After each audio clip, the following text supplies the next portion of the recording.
और आप देख रहे हैं जेएमडी न्यूज। मैं हूं आपके साथ कुलभूषण राजदेव। 2022 विधानसभा चुनाव को लेकर के सभी सियासी दलों ने अपनी अपनी रणनीति बनानी शुरू कर दी है, जिसको लेकर के पार्टियां अब एक दूसरे पर सवाल भी दाग रही हैं। क्या उत्तर प्रदेश, क्या पंजाब, क्या उत्तराखंड, सभी जगहों पर सियासी हलचलें अब तेज हो गई हैं। और इसी पर है हमारा आज का यह खास कार्यक्रम सियासी हलचल, जिसमें हम बात करेंगे कि आज पूरे दिन कौन कहां रहा और कौन सी सियासत रची।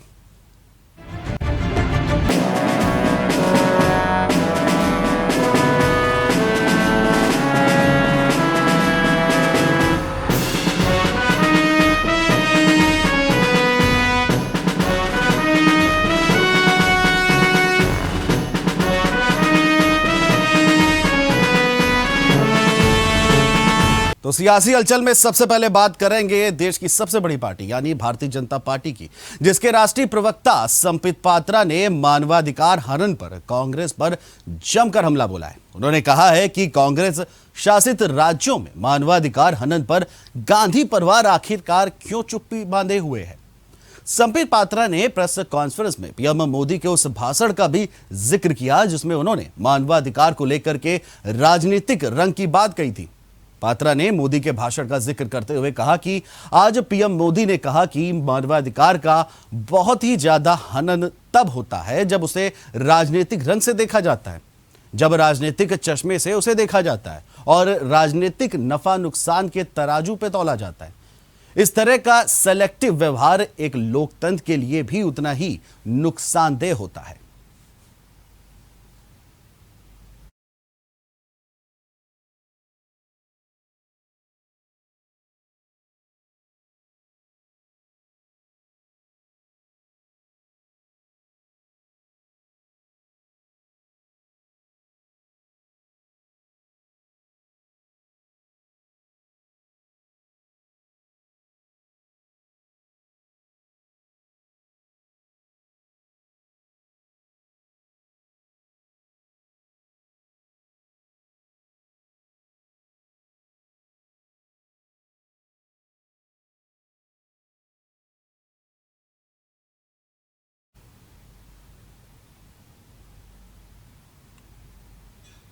तो सियासी हलचल में अब बात करेंगे 2022 के विधानसभा चुनाव को लेकर के। चुनावी शोर है और सियासी बयार है। दरअसल विधानसभा चुनाव 2022 को लेकर के सियासी तैयारियां अब जोरों पर है, चाहे भारतीय जनता पार्टी हो या फिर समाजवादी पार्टी या फिर कोई और सियासी दल, सब के सब वोटों को बटोरने के लिए तैयारियों में जुट गए हैं। इसी के तहत समाजवादी पार्टी के राष्ट्रीय अध्यक्ष और उत्तर प्रदेश के पूर्व मुखिया अखिलेश यादव कानपुर पे पहुंचे।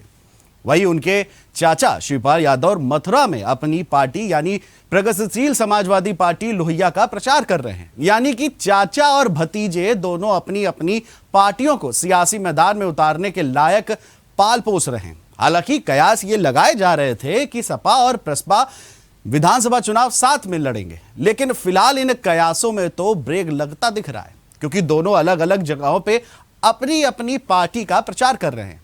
अखिलेश यादव कानपुर में रैली कर रहे हैं, तो वहीं सपा कार्यकर्ताओं में जोश भर रहे हैं। दूसरी तरफ प्रसपा अध्यक्ष शिवपाल यादव मथुरा में चुनावी जनसभा में जुटे हुए हैं।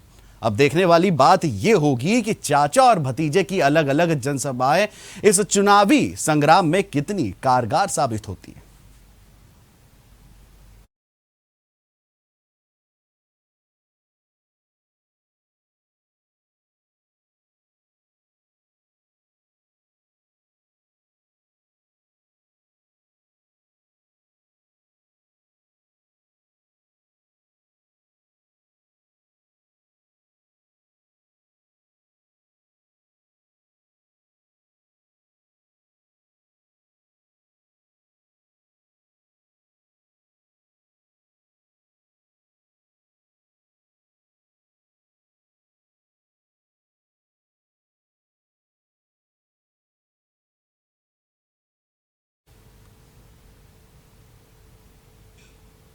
तो विधानसभा चुनाव 2022 के लिए समाजवादी पार्टी के राष्ट्रीय अध्यक्ष और पूर्व मुख्यमंत्री अखिलेश यादव ने उद्योग नगरी यानी कानपुर से मंगलवार को अपनी समाजवादी विजय यात्रा का आगाज किया है।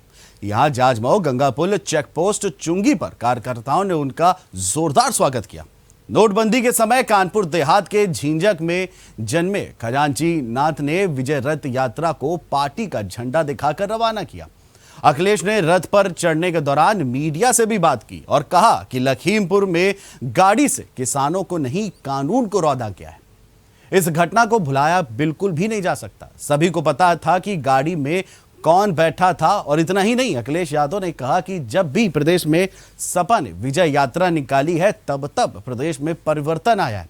उन्होंने कहा कि यात्रा के दौरान हर वर्ग के पास जाने की बात कबूली और कहा कि कानपुर औद्योगिक नगरी तबाह हो चुकी है। अखिलेश यादव का काफिला मंगलवार सुबह करीब 12 बजे जाजमऊ गंगा पुल पहुंचा, जहां कार्यकर्ताओं ने उनका जबरदस्त स्वागत किया। इसके बाद उन्होंने 2022 के विधानसभा चुनाव के लिए समाजवादी विजय यात्रा की शुरुआत की।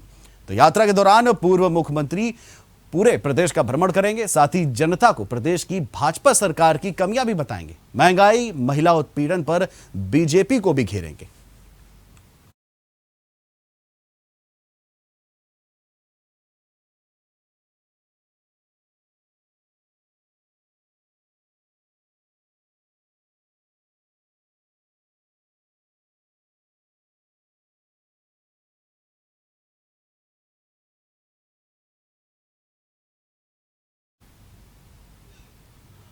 और वहीं समाजवादी ने विजय रथ यात्रा के साथ चुनावी शंखनाद भी कर दिया है। वहीं सपा के राष्ट्रीय अध्यक्ष अखिलेश यादव पर गोविंद नगर विधानसभा से विधायक सुरेंद्र मैथानी ने निशाना साधा है। क्या कुछ कहा है बीजेपी के विधायक सुरेंद्र मैथानी ने, यह हम आपको सुनाते हैं। हाँ, देखिए, अखिलेश जी अपनी यात्रा निकालें, इस पे किसी को कोई ऐतराज नहीं होना चाहिए। चुनाव का वर्ष है, ये काम वो अब कोरोना में कोई भी सेवा न देने के बाद अब यात्रा निकालना, ये उनका अपना काम है, इस पे हमें कोई आपत्ति नहीं। लेकिन कानपुर के लिए विकास की बात को कहना, ये झूठ का बड़ा पुलिंदा है। ध्यान है हम सब लोगों को, कानपुरियों को, कि 3,555 करोड़ रुपए की मेट्रो की योजना की गारंटी, बैंक गारंटी हमारी शहरी विकास मंत्रालय ने लिया हुआ था और उस पर इन्होंने एक फर्जी शिलान्यास मेट्रो को लेकर कर दिया, पर कोई उत्तर प्रदेश सरकार का बजट नहीं दिया। नेट पर है ये। जब योगी सरकार आई है उसने मेट्रो को पैसा दिया और तब कानपुर में ये मेट्रो बननी प्रारंभ हुई है। गुंडागर्दी की बात, स्कूटर पर डिग्गी के अंदर पैसे गायब हो जाना, सरेआम गायब हो जाना, बैंक रॉबरी होना, चेन स्नेचिंग होना, सपा के गुंडों का थाने में जाकर के उपद्रव करना, पुलिस वालों को मारना, एक विधायक के कानपुर के सगे भाई के द्वारा पुलिस के एक दरोगा को जूते से सरेआम मारना, यह समाचार पत्रों में आया। इसके अलावा लोगों के मकानों पे कब्जे, दुकानों पे कब्जे, जमीनों पर कब्जे। जनता कहने लगी थी कि जिस गाड़ी में सपा का झंडा, समझो उसमें बैठा गुंडा। ये अपने गुंडागर्दी की बात, इनका स्वभाव है। ये बताएं कि इन्होंने उस समय क्या क्या किया और कौन सा काम ऐसा किया जो जनता की भलाई के लिए हो। बिजली कानपुर को नहीं मिलती थी, सफाई को मिलती थी, कन्नौज को मिलती थी, और इन जहां जहां ये चाहते थे उन 4-5 जिलों को बिजली मिलती थी। और कानपुर की जनता सड़कों पर लगातार कानून व्यवस्था को लेकर के, बिजली को लेकर के संघर्ष करती थी और कानपुर में तड़प कर रह जाती थी। लेकिन समाजवादी पार्टी को कानपुर की कोई चिंता नहीं होती थी। आज ये जो बात कह रहे हैं, ये लोगों को फिर से भ्रमित करने का सफल प्रयास कर रहे हैं। जनता जानती है, 2022 में इसका जवाब देगी। और अब बात करेंगे बीजेपी की राष्ट्रीय उपाध्यक्ष बेबी रानी मौर्य के बारे में, जिनसे बात करी जेएमडी न्यूज संवाददाता अभिनव शुक्ला ने। और इस दौरान बेबी रानी मौर्य ने बीजेपी कार्यकर्ताओं में भारी उत्साह होने की भी बात कही है।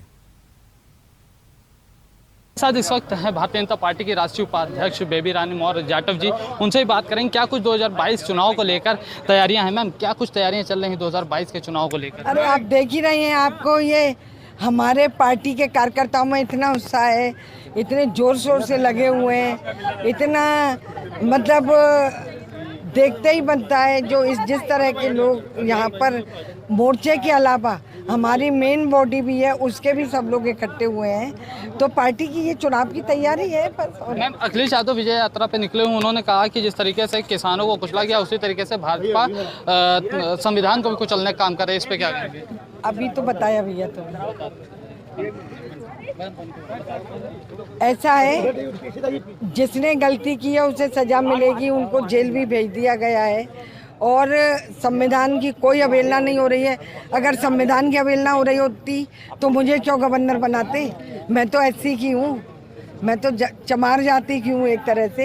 तो ये वो कह रहे हैं, उन्हें कहने दीजिए, लेकिन भारतीय जनता पार्टी में ही महिलाओं का सबसे ज्यादा। ये थे हमारे साथ बेबी रानी मौर्य राष्ट्रीय उपाध्यक्ष हैं, जिन्होंने बताया कि किस तरीके से 2022 का चुनाव है और जो भी अखिलेश यादव कह रहे हैं, आरोप लगा रहे हैं, वो उनकी पर्सनल है। उसके अलावा जो भी होगा, अब आगे जो भी आरोपी होगा लखीमपुर कांड में, उसके ऊपर कार्रवाई की जाएगी। वीडियो एनालिस्ट विक्रम के साथ अपना शुक्ला, जेएमडी न्यूज़ कानपुर।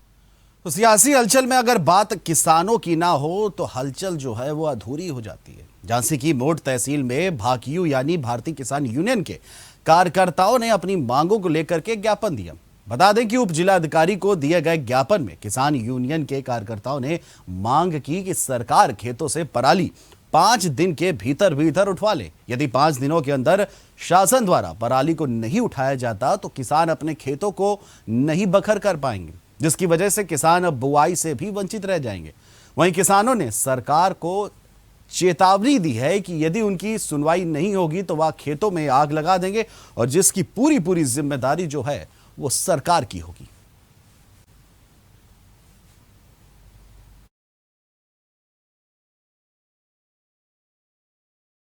पलाली जो है किसानों के लिए जो मना कर रहे हैं कि हम मुकदमा कायम कर देंगे, इन चीज़ों से वंचित रख देंगे, तो मैं ये चाहता हूँ कि हमारा किसान जो है काट कर पलाली को मेड़ पर रख देगा। और यदि 5 दिन के अंदर सरकार ने यदि नहीं उठवाई तो मजबूरी में आके हमारा किसान आग लगा देगा। इसकी जिम्मेदारी जो है शासन प्रशासन की रहेगी। मैं यह चाहता हूँ कि कम से कम 5 दिन से ज़्यादा समय नहीं दे पाएंगे। हमारे एसडीएम महोदय ने ये आश्वासन दिया कि 5 दिन के अंदर हम उठवा लें। तो उत्तर प्रदेश में होने वाले विधानसभा चुनाव 2022 को देखते हुए सभी राजनीतिक पार्टियों में अब हलचल बहुत ज्यादा ही बढ़ चुकी है।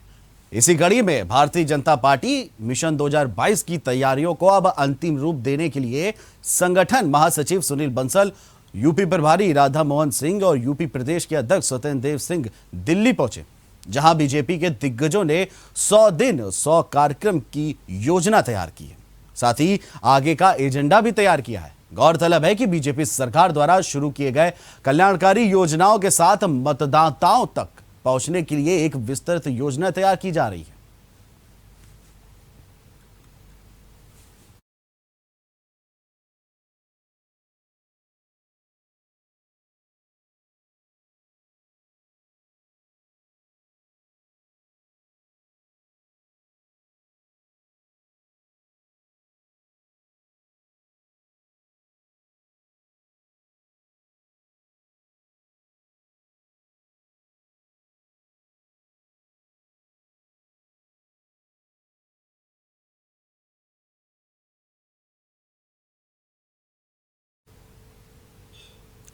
और अब बात सूबे के मुखिया योगी आदित्यनाथ को लेकर के। एक बार फिर मुख्यमंत्री योगी आदित्यनाथ पूरे एक्शन मोड में नजर आए हैं, जिन्होंने कहा है कि पर्वों और त्योहारों की आड़ में अराजकता और अव्यवस्था फैलाने वाले लोगों पर कठोर कार्रवाई की जाए।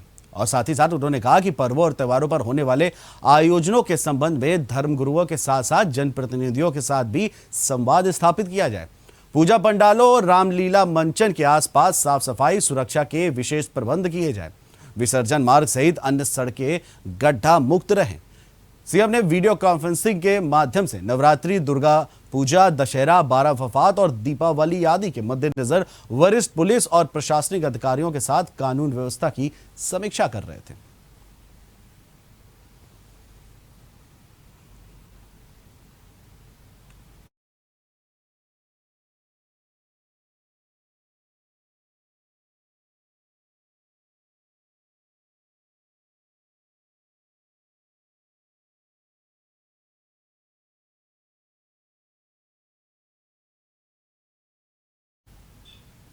और वहीं समाजवादी पार्टी के नेता और पूर्व मंत्री इंद्रजीत सरोज ने कहा कि उत्तर प्रदेश में कानून तोड़ने वालों की गिरफ्तारी हो रही है, तो फिर गृह राज्य मंत्री की गिरफ्तारी क्यों नहीं हो रही। उन्होंने कहा कि जब गुंडों माफियाओं की जमीनों पर बुलडोजर चल रहे हैं तो यहां पर भी ऐसी कार्रवाई होनी चाहिए। नेतृत्व भी इस चीज की मांग कर रहा है। उन्होंने महंगाई को लेकर के भाजपा पर निशाना साधा और कहा कि महंगाई अपने चरम सीमा को भी पार कर चुकी है। आम आदमी की कमर पूरी तरह से टूट रही है, लेकिन सरकार इस पर रोक नहीं लगा पा रही।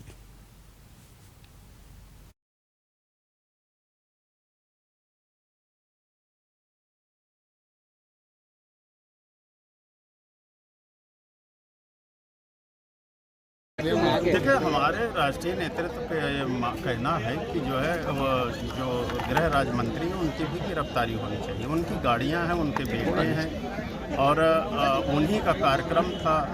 अब उन्हीं लोगों ने सुनियोजित तरीके से किसानों को रौंदाया है। तो अगर उत्तर प्रदेश में सबकी गिरफ्तारी हो सकती है कानून तोड़ने वाले की, तो उन्होंने कानून तोड़ा है, उनकी भी गिरफ्तारी होनी चाहिए और पद से इस्तीफा देना चाहिए। ये हमारी नेताजी की मांग है।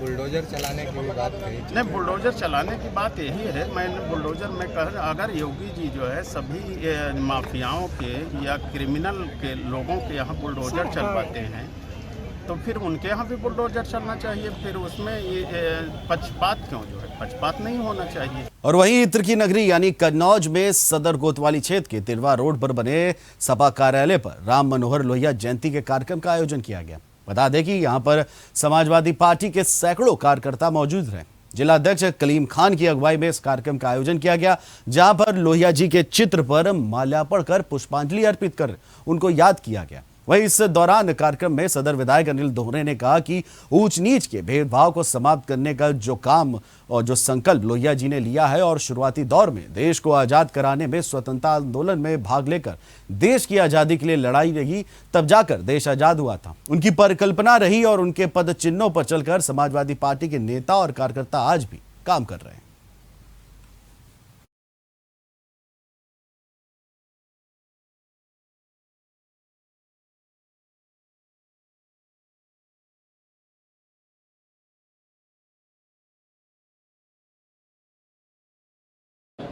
आज हम लोग डॉक्टर राम मनोहर लोहिया जी का परिनिर्वाण दिवस मना रहे हैं। और जिस तरह से लोहिया जी ने भारतीय राजनीति में ऊंच नीच की भेदभाव ख़त्म करने का जो संकल्प लिया था और शुरुआती दौर में जिस तरह से देश को आज़ाद कराने में स्वतंत्रता आंदोलन में भाग लेकर देश की आज़ादी की लड़ाई लड़ी और जब देश आज़ाद हुआ तो उनकी परिकल्पना रही और वो जब भी बोलते थे, जो भी बोलते थे, भविष्य में क्या होने वाला उस पर बोलते थे, वो आज दिखाई पड़ रहा है। उनके पदचिन्हों पर चलकर समाजवादी पार्टी के नेता और कार्यकर्ता देश में जो आज परिस्थितियाँ पैदा हो रही हैं, आज जिस तरह से समाज में दूषित माहौल पैदा हो रहा है, तो निश्चित तौर पर अगर इसमें देश में एकता और अखंडता आ सकती है तो डॉक्टर राम मनोहर लोहिया जी के पद चिन्हों पर चलकर जिस तरह से समाजवादी पार्टी के नेता हमारे आदरणीय मुलायम सिंह यादव जी, आदरणीय अखिलेश यादव जी उनको आदर्श मानकर उनके पद चिन्हों पर चलने का काम कर रहे हैं समाजवादी पार्टी। तो उत्तर प्रदेश और पंजाब समेत 5 राज्यों में अगले साल की शुरुआत में विधानसभा चुनाव होने हैं और इस राज्यों में राजनीतिक दल अभी से अपनी अपनी कोशिशों में जुट चुके हैं। राजनीतिक गतिविधियां भी तेज हो चली हैं, जिसको लेकर के सर्वे किए भी जा रहे हैं। इन सर्वे में 5 राज्यों में कौन सी पार्टी सत्ता बचाने में कामयाब होती है और कौन सी नाकामयाब होती है, आइए जानते हैं इस रिपोर्ट में। पंजाब इस बार बदलेगी सत्ता। चुनावी सर्वे की कड़ी में सबसे पहले बात पंजाब की। एक सर्वे के मुताबिक 117 विधानसभा सीटों वाले पंजाब में इस बार किसी भी पार्टी को बहुमत मिलता नहीं दिख रहा है। आम आदमी पार्टी यानी आप राज्य की सबसे बड़ी पार्टी बनकर उभर सकती है। सर्वे के अनुसार आपको 49 से 55 सीटें तो सत्तारूढ़ कांग्रेस को 39 से 47 सीटें मिलने के आसार हैं। तो वहीं अकाली दल को 17 से 25 सीटें और बीजेपी को 0 से 1 सीटें मिलने का अनुमान लगाया गया है, जबकि अन्य के खाते में 0 से 1 सीटें जा सकती हैं। अब बात आती है कि क्या पंजाब के अगले मुख्यमंत्री के लिए चरणजीत सिंह चन्नी सही पसंद है।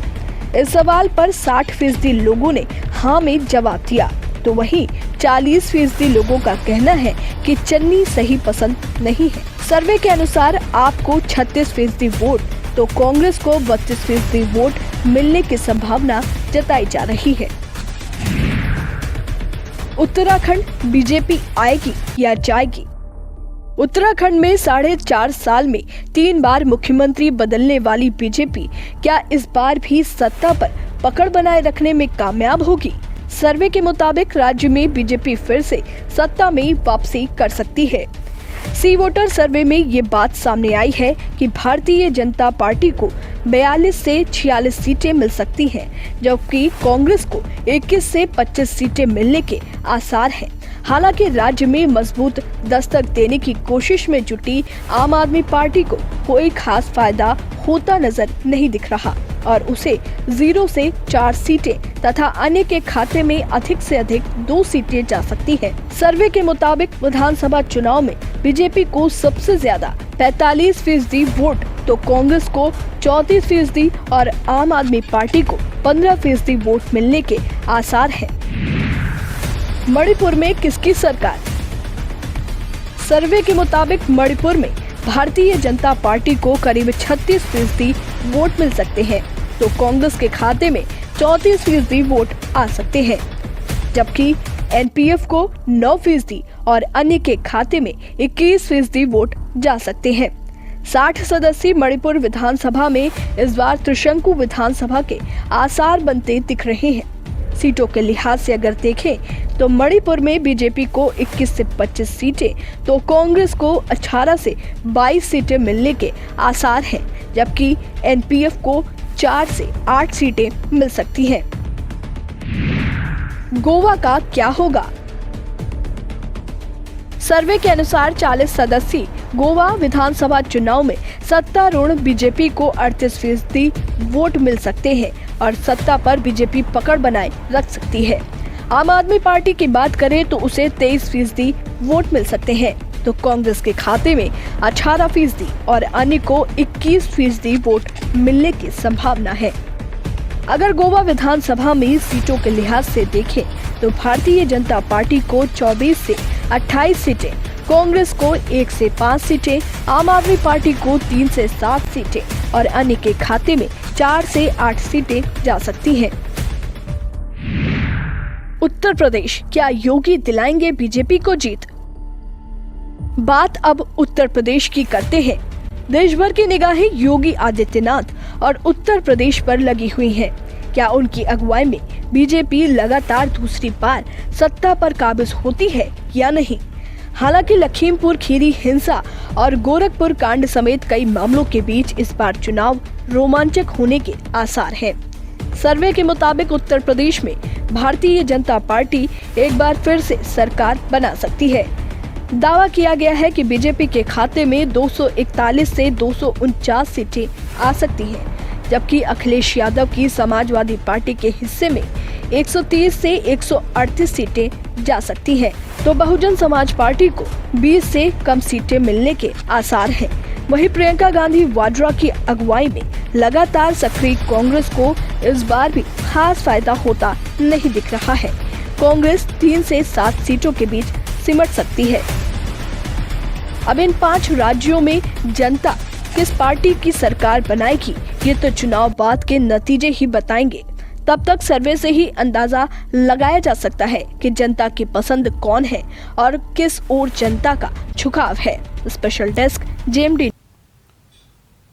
तो जब जब लोकतंत्र का सबसे बड़ा त्योहार यानी चुनावी मौसम नजदीक आता है तो तमाम सियासी दल वो सामने आने लगते हैं। कोई संकल्प यात्रा निकालता है, कोई विजय रथ यात्रा निकालता है, तो कोई 100 दिन के लिए 100 कार्यक्रम का एजेंडा तय करता है। लेकिन सबसे बड़ी होती है जनता जनार्दन यानी कि आप, जिसके पास ताकत होती है वोट की, जो तमाम बड़े से बड़े सियासतदारों को फर्ज से अर्श से फर्श तक का जो सफर है वो तय करा देती है। फिलहाल हमारी खास पेशकश सियासी हलचल में आज के लिए इतना ही। मुझे दीजिए इजाजत, नमस्कार।